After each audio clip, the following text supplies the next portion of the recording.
What is up, everybody? Welcome in. I'm Pete Mundo, HeartlandCollegeSports.com, covering the Big 12 Conference. And in case you missed it, the Big 12 had itself outstanding numbers when it comes to revenues for the 2021-2022 season. Those came out here in the last few days, and I want to explain to you why that's important and why that matters. Now, before we get into it, hit that subscribe button on the channel on YouTube, on the podcast. We appreciate you being here and being a part of the show. And takes you 2 seconds, and we cover the Big 12 and, of course, all the other craziness happening in college football with the realignment madness right now, and that's where this is all going to lead. So the numbers came out late this past week, and it showed the Big 12 finishing third in conference payouts per team behind the SEC and the Big 10. The numbers: the Big 10 paid out $59 million. The SEC paid out $50 million. The Big 12 paid out $42 to $45 million. The ACC ranged from $38 to $41 million. And the Pac-12 paid out $37 million. That is on a per-school basis. So we're talking about, obviously, $40 to $60 million per team, per Power 5 school. That's astronomically higher than anybody else. Remember, this is 2021, 2022, right? So this is for the previous athletic year, not this past year, the previous athletic year. This is a horrible look for the Pac-12. For a Pac-12 conference that is trying to get a deal done right now, if you are a Pac-12 school, if you are Colorado, if you are Arizona, why are you staying in this league right now? Why are you doing it? You were trailing all the other Power 5 schools by millions of dollars with USC and UCLA. Tell me why you're going to hang around. Why, if you're Colorado, you're going to sit in this league as you sit there right now and get embarrassed trying to get a deal done. Explain to me why and how that's going to make any sense and why you would do it. You wouldn't. You wouldn't do it. It doesn't make any sense to do. It just doesn't. I don't care what anybody tells you. It does not make any sense to go down that road, right? So you're looking at this and you're saying, okay, these are for basically 2 years ago, but they matter right now. They matter right now because if you're looking at this and you're saying, okay, I'm the Big 12, what is my bargaining chip? My bargaining chip is this. I'm third in revenues for the most recent year. That's a good thing. Yes, OU and Texas are leaving, but we still have an outstanding chance of being the third highest revenue per school conference in the country based on our new TV deal that is done through 2031, based on the fact that the ACC is stuck in this hot garbage of a contract. Oh, my goodness. The ACC deal is a joke. And the Pac-12 doesn't even have a TV deal right now beyond like a year from now. So the Big 12 is sitting pretty. Now, am I concerned about this becoming simply a Power 2? Yeah, I am. I think that the Big 10 and the SEC could certainly start to separate themselves even further. I think the money suggests that that is possible. But everybody can't go to the SEC and the Big 10.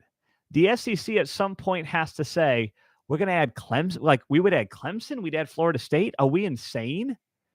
Who's going to be bad in this conference? Who do we want to suck in this league? Everybody can't play Vanderbilt.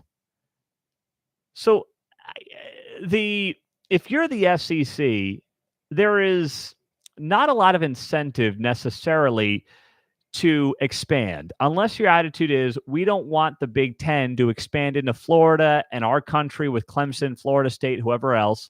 We don't want the Big 10 to become a Southeastern League or dip their toes into the Southeastern Conference footprint. So we're going to take Florida State and we're going to take Clemson just because we don't want them going to the Big 10.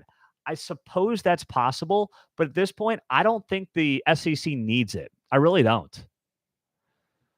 So the Big 12 has got to be, if I'm Brett Yormark, I know that these numbers for these revenue totals predate Brett Yormark because, once again, this is for the 2021-2022 fiscal year.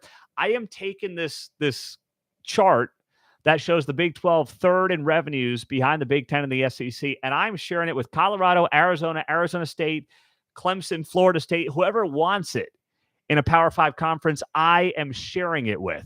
That's what I'm doing if I'm Brett Yormark. And I guarantee you he's done it. I guarantee it. It would make all the sense in the world for him to do it.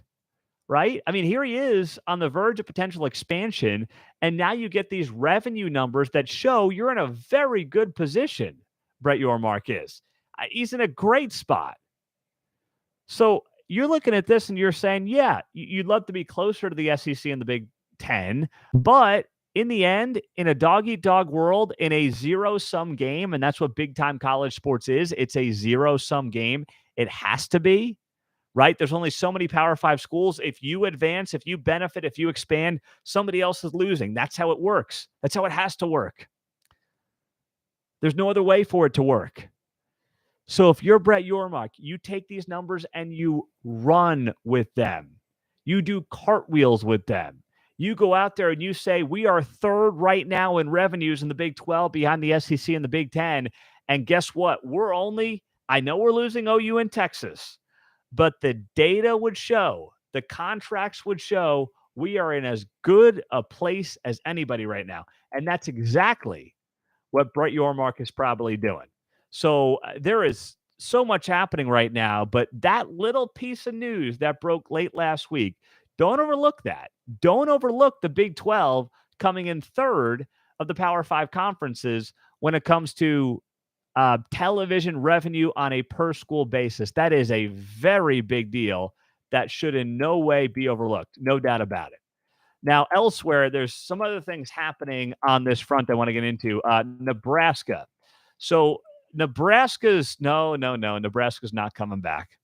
Although I did share a very good, if you haven't seen it, it's on our Twitter page at Heartland_CS. I shared a photo from almost 15 years ago now. And it's a bunch of Nebraska fans at their final home game in the Big 12. What would that, 2010, I guess that would have been, 2010, 2011. And it's a bunch of Nebraska fans holding a sign up, and it says ABC. I guess the game was on ABC. And it says, Adios, Big 12. I guess I should go this way so you can understand. Adios, if you're on YouTube, Adios, Big 12 is what it said. And, they look like happy Nebraska fans. Look at us. We're going to the Big 10. We're going to be all hot stuff. Imagine if you could have told those Nebraska fans what the last nearly 15 years would have looked like. You think they would have regretted that sign? You think they would have regretted that move?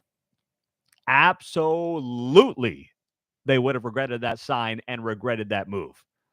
Because I know they've made a little bit more money, but it has been a horrible move for so many reasons for Nebraska going to the Big 10. Yes, that's my opinion, but the facts totally back it up. I don't care what they tell you. Get a Nebraska fan a little tipsy, and I guarantee you they will admit they missed the Big 12. They would be insane not to miss the Big 12. So anyway, Nebraska's president, his name is Ted Carter. He talked to the Omaha World Herald over the weekend, and his name is Tom Shattle, I believe it is. And the president at Nebraska, he said, quote, a lot of big things are coming over the next year, referring to conference realignment. He said, I think we have another year or two of the status quo with a few minor changes. But I think over the next year, there's going to be a lot of big changes that are going to happen. He said 2 teams that move from one power conference cause things to unravel. There's a domino effect. One team leaves the ACC, it has a domino effect. Same with the Pac-12, he says. But the Pac-12 is talking about adding somebody, so maybe it won't have the same effect. So he's talking out of kind of both sides of his mouth. He's saying, yeah, there's going to be a lot of changes, but maybe there won't be. There's going to be a lot of changes. We all understand there's going to be a lot of changes, right? I mean, it's not even debatable. But the most telling part of what Nebraska President Ted Carter said, I had the wrong name there.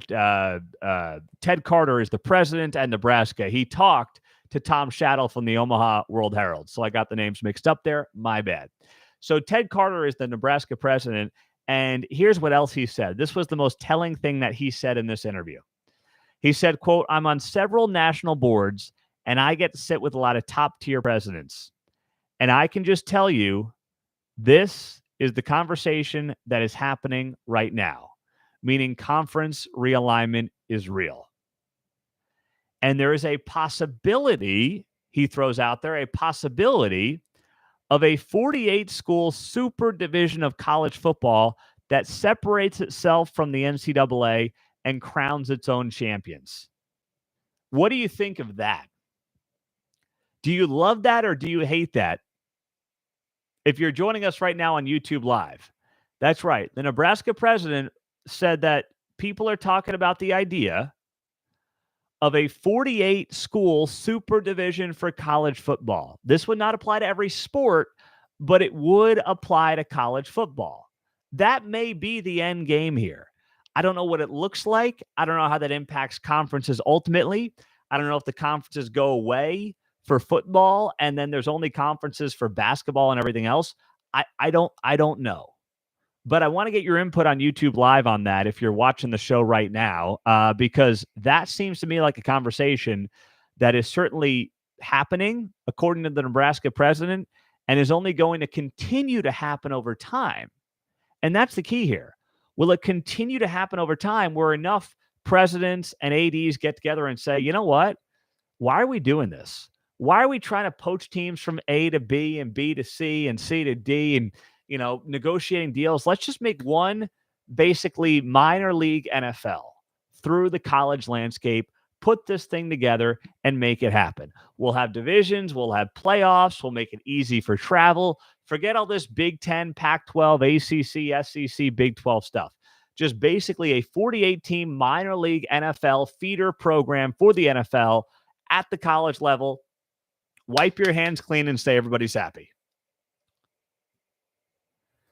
On YouTube Live, we've got here, Pete, a 48-team conference that follows itself will flounder. It would negate a lot of fans of college football. I mean, I want to agree, and the part of me that wants to agree with that is the part of me that is nostalgic for the old days. Like, I say this as somebody, I'm not an old guy by any stretch. I'm a millennial. But I do get nostalgic for the old conferences of even 20 years, not even 20 years ago, 15 years ago, for crying out loud, right? I get nostalgic for that. I admit that.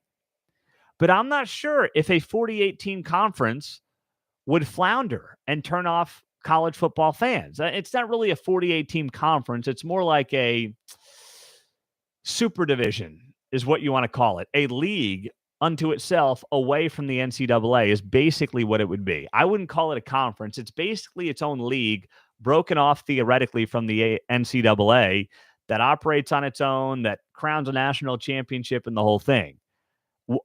I mean, I don't know if it would turn off fans. That's what I'm asking you. I'm not convinced that it would, though.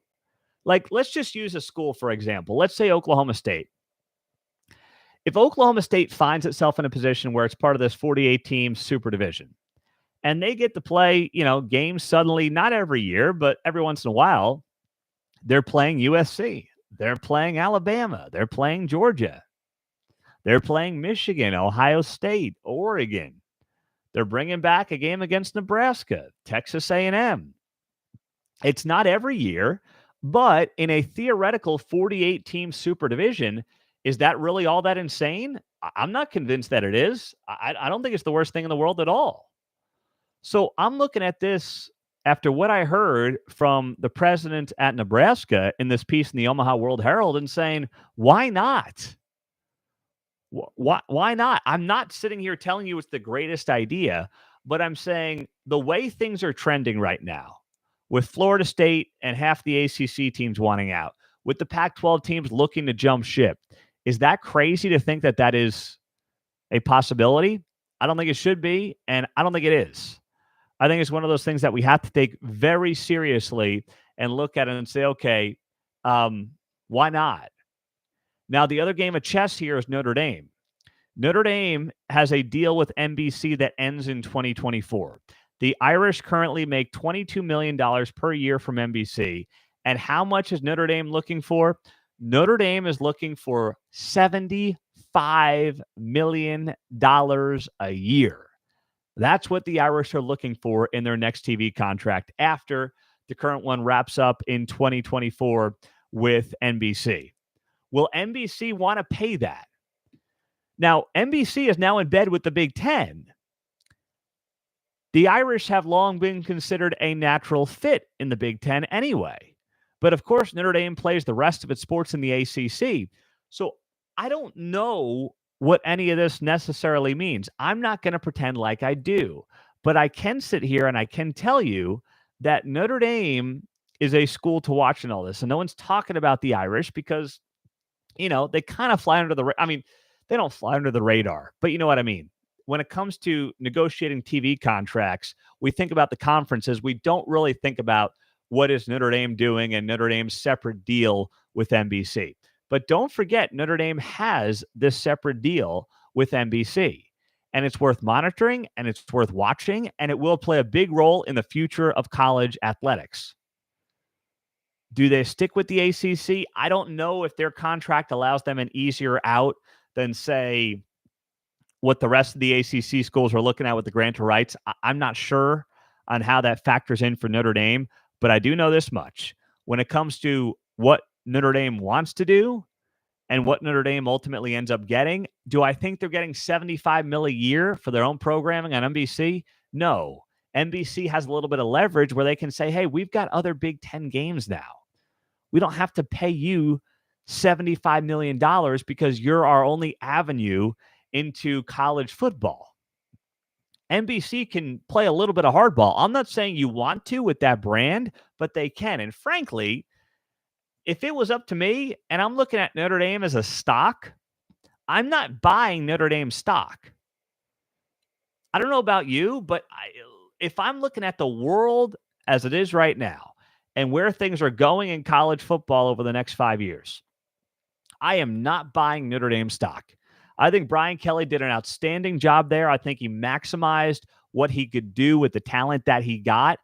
I would not be buying the stock of the Irish today. I just wouldn't do it. I'm not an anti-Notre Dame guy by any stretch, but I do not see a pathway for that team and for that program to find itself where it has been under Brian Kelly, which is, frankly, going undefeated, not having to play in a conference championship game, which is a complete joke, and then sometimes getting a ticket to a college football playoff and then getting blown out. I don't see that as a regular thing for the Irish anymore. So NBC would be wise to say, okay, I get it, you're Notre Dame, but no offense, it's not 1972 anymore. Like, you guys, I know you want to do your own thing. I know you want to go out on your own and still have this independence, and God bless you for it, and schedule who you want. That's fine. But at NBC, we've got options. There are things that we can do. We have programming coming in. So that's one of the many reasons that I think Notre Dame is losing its leverage. And at some point, Notre Dame is going to be looking somewhere. And maybe it has to be the ACC, but maybe it's somewhere else. I don't know. I really don't. I'm Pete Mundo on Heartland College Sports. It is so good to be here with you as always as we roll through another show.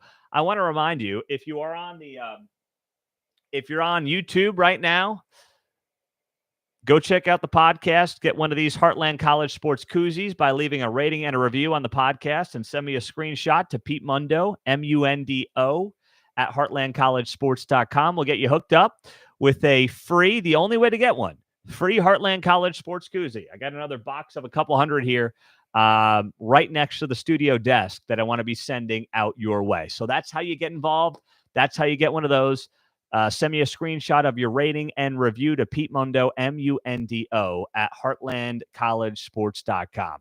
By the way, want to note this. The Big 12 has 3 teams going to super regionals in the NCAA softball tournament. Congratulations, Oklahoma, Texas, and Oklahoma State, all sweeping their series this weekend, winning 3 games and getting it done and going to super regionals. And then, of course, the Big 12 baseball tournament starts this weekend. We'll have our guy Matthew Postins there for full coverage at heartlandcollegesports.com. So be sure to be checking out the site, as we will have a ton of content, and subscribe to our free message boards as well. We've got a lot of interaction with you going on there. Have a great rest of your day. We appreciate you being here. Hit that subscribe button, and we'll talk to you soon. Take care.